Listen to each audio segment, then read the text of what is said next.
Hey guys, it's Neffy.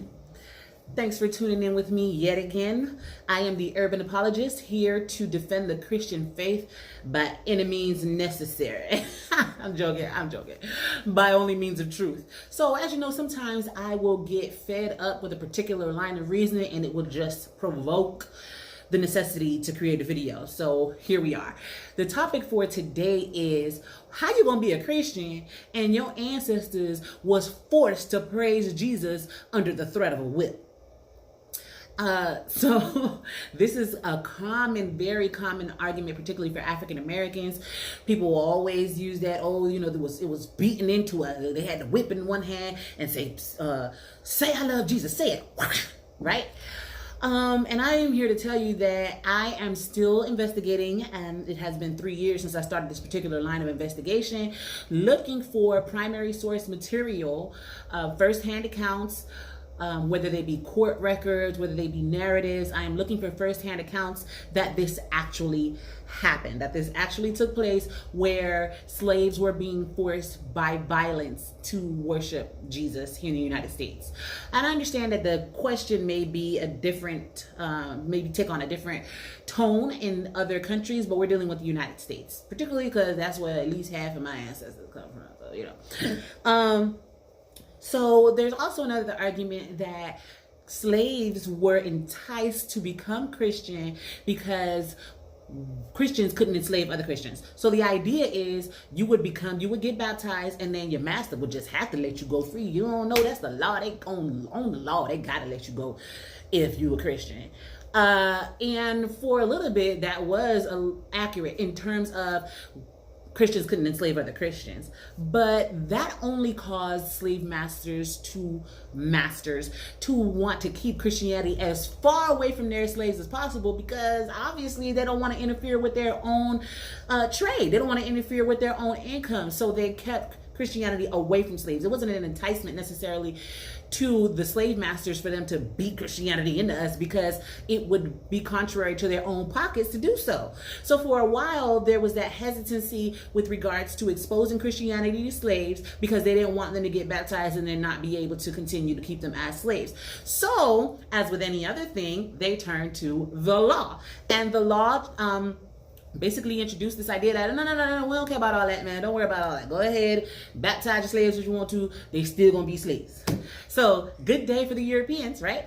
Now that doesn't necessarily make it an enticement for African Americans or an enticement for European Americans to introduce Christianity to their slaves. In fact, they were still very apprehensive about it, because more than physical liberation, Christianity posed a threat in the form of mental and spiritual liberation. You feel me? They recognized that from the very beginning. Their fear was that slaves becoming Christians would see themselves as children of God and think themselves equal, God forbid, right? Think themselves equal to European Americans, and therefore, kind of attack the whole oppression thing. We can't have that.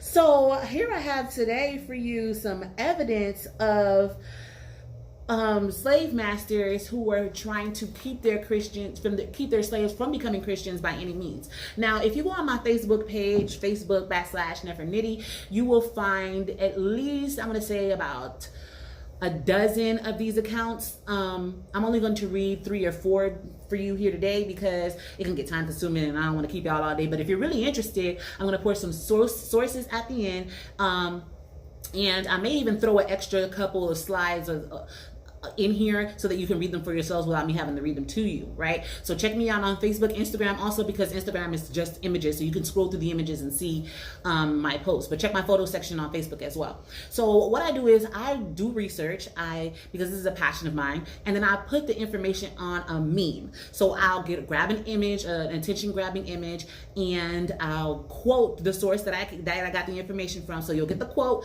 you'll get the citation, and you'll get an image, and it's on a meme. And so this is what I'm going to be sharing with you today. So the first one that I wanted to share with you is one by Uncle Tom Jones. So there is a work of fiction, that was created by the abolitionist Harriet Beecher Stowe, entitled Uncle Tom's Cabin, and it was gaining wide popularity. But this particular narrative was written by another man who was named Tom. An uncle was something that they call slaves as a form of respect. One slave, more African American, would call another uncle or auntie. And so uncle, he just happened to use that because he knew the popularity of that title. He used it at that time to gain popularity for his own narrative. And let me slow down. So a caveat: a slave narrative is a first-hand account of the African American slave experience in their own words. And so a lot of times they were freed and they would write their own books, like Frederick Douglass wrote his own autobiography. It also touches on aspects of Christianity and slavery, and you'll definitely want to check that out. And then we also have people who were a part of the Works Progress Association, who post-emancipation went around carrying these huge recorders and recording interviews with slaves firsthand, or former slaves at this point rather, and asking them questions about their experience. So you have those as well. And again, I'm going to post that in the sources. So this one I read one Friday night. I can still remember laying in my bed, stayed up all night reading through narratives, and this one caught my attention and I was in tears. My husband came to me and he was like, listen, if you feel this moved by this information, obviously this is something that God has put on your heart, so you need to continue to pursue it. And I took my husband's advice and I'm still doing that. So here you'll see the caption is "Slave Beaten for Attending Church." It says, he said, speaking of the master, he said, "Didn't I tell you I would whip you if you went nigh these meetings? And didn't I tell you to stop this foolish praying?" I told him he did. And if he would, why, he might whip me. But still, I could not stop praying because I wanted to be good, that I might be happy and go to heaven. He ordered me to strip off my clothes. And as I did so, he took down the cowhide, heavy and stiff with blood, which he had before drawn from my body with that cruel weapon, and which was congealed upon it. He then whipped me with great severity, inflicting terrible pain at every blow upon my quivering body, which was still very tender from recent lacerations. My suffering was so great that it seemed to me that I should die. So if you're unfamiliar with narratives and the way that they spoke at the time, you may not be aware of what some of the terminology means. So when he says meetings, and when you read, you can pull up Uncle Tom's narrative. You can pull up this narrative online, but when you read it, you'll find that he elaborates as to what the meetings were and the whole context of the situation. So when it says here meetings, he's talking about church meetings. When he says here, I wanted to be good, he's saying that he wanted to be filled with the Holy Spirit. That's a term that they use. They also called it happy, and that's why he says that I might be happy. He's talking about the joy of the Spirit, and that he wanted to go to heaven. So I'm going to move on to the next one. Here is it's called a book called Slavery Days in Old Kentucky, published in 1901. And I'm going to read to you here. It says, his wife, speaking of the master once again, his wife was a devout Catholic. And while master was gone, she used to gather the slaves remaining each morning in her dining room and teach them prayers. And some of the younger ones she taught to read. When the master returned in the spring and learned what she had been doing, he was very angry. He had always told his slaves that he was their Lord and master, and now informed them his wife should not have told them of any other Lord. From Rosa, we learn that he lectured his wife for her conduct about as follows. If you teach them to pray and read, they may think they are human beings, and we will not be able to keep them as slaves. The more ignorant we keep them about such things, the better slaves they are.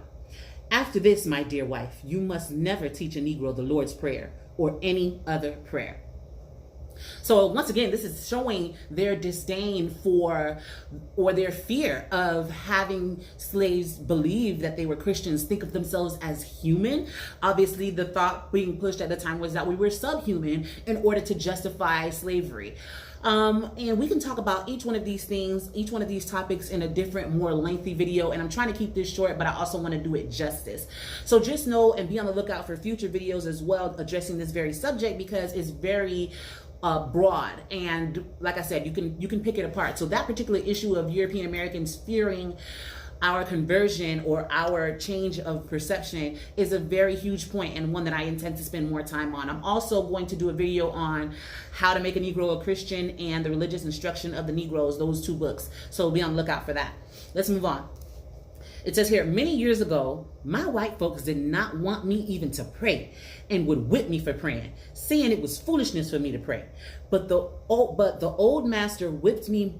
But the more old master whipped me, the more I prayed. Sometimes he put me in jail, but Lord me, it did not stop me from praying. I'd kneel down on the jail floor and pray often, and nearly all day Sundays. I'd fall asleep sometimes praying. This was Sister Charlotte Brooks from the House of Bondage, published in 1890. So once again, she's saying that he didn't want her to pray and that he beat her for it, but she would continue to do it anyway. One of my favorite accounts I'm going to post at the end in silence just for you to read it, about praying Jacob. You'll definitely want to check that out. And so the last one I'm going to read for you now here is a former slave by the name of Thomas Anderson. It's a rather lengthy, so it says, slave beaten for following Christ. My master, who owned me at that time, having no knowledge of God or godliness, supposed my religion was all a fancy, and said he could whip it out of me. He took me up and tied me and scourged me until the feeling of the flesh was almost gone. At length I fall before him and lift up my cries to heaven and ask my great Creator, what have I done? My master cursed me and said, will you preach to me? But I now feel glad that I could suffer patiently for my new master. And my manner at that time take master's strength away. And before he left me, he untied me and let me off. But in about 3 hours, he come again and threatened me with a fresh scourging. And though I was very weak from the beating I got, the Lord made me feel very strong. And this prepared me to answer, you have whipped out all fear, and I am not afraid of you no more. You can take a gun and shoot me or kill me as you please, and all for nothing. And that is all you can do, for I know I have a life you cannot touch, and the fear of you will not keep me from doing anything my new master tells me to do. And if he let you take this poor bruised body of flesh, I feel it ain't worth much, and I feel strength to say something like this: thy will, O God, be done and not mine. After this, my old master was conquered, and he never whipped me again and left me in the hands of Jehovah. So, guys, these were just 4 pieces of evidence that I had for you guys today, just to get the idea, to counter that narrative that we've been taught. We've been told that we were forced into Christianity. And some other things that we will discuss in future videos is the fact that, again, we have these conversion stories where people are telling you that they went against their master's wishes. There's also reports of Europeans being arrested for teaching Christianity to slaves. If it was something that they all wanted, why would it be against the law? You know, why would he have been arrested? Another counter argument to that is the presence of conjurmen. So the conjurmen is something that you'll also come across in the narratives should you choose to read them, and it's basically like a witch doctor or the voodoo man. So we have to keep in mind that Africans were being imported to the United States until 1808 and probably later. But the act prohibiting the importation of slaves went into effect in 1808. And there's, of course, probably were some smuggling going on long afterwards. But let's just stay with the official facts. So in 1808 is when they stopped bringing Africans here. That means that since the beginning of slavery up until at least 1808, we know that there have been fresh indigenous Africans being brought to the United States. And these people would have been bringing their indigenous faith systems and their practices here with them. And we have evidence of that because here in America, we have a lot of presence of indigenous aspects of worship, even some being mingled with Christianity. We see these things here being present, and yet we say they weren't allowed to practice any other religion. Now, in some cases, of course, on the books, it would have been illegal for them to do so, but that never physically stopped them from practicing Christianity or practicing their indigenous faith systems. For example, we know that in the Caribbean and in Louisiana, for example, Africans would mask their gods that they were worshiping from their homeland by giving them attributing them to Catholic saints. So to the outside eye, it would look like they were praying to Saint Peter, but in reality, they were praying to whatever their indigenous god was, and that was one way that their faith system survived through slavery. So what I'm saying is, they weren't able to force them out of their indigenous practices. If you'll read through the narratives, that there were people who tried to convince Christian slaves of becoming more in touch with their indigenous roots and stop worrying about the white man religion. This is an ancient argument, but it doesn't really hold weight. So what they were saying was that if you could perform certain spells to keep yourself from being beaten by the slave master, and people mock that. A lot of Africans also mocked it because they saw that it wasn't fruitful for them. You know, trying all these different roots and carrying certain herbs in your pocket and spitting in the slave master's direction to try to keep him from beating you, that didn't work. So another thing that I'll touch on in the future video is the role Christianity played in the abolition movement, which doesn't get enough attention or respect as it deserves. So these were just, again, I tried to keep it succinct, but this is obviously a subject that I'm very passionate about, and so I could go on forever, but I'm gonna cut it off right here. I'm gonna leave you with a couple of more of the memes that I've created for you to look at. The sources are there. If you have any questions, feel free to inbox me.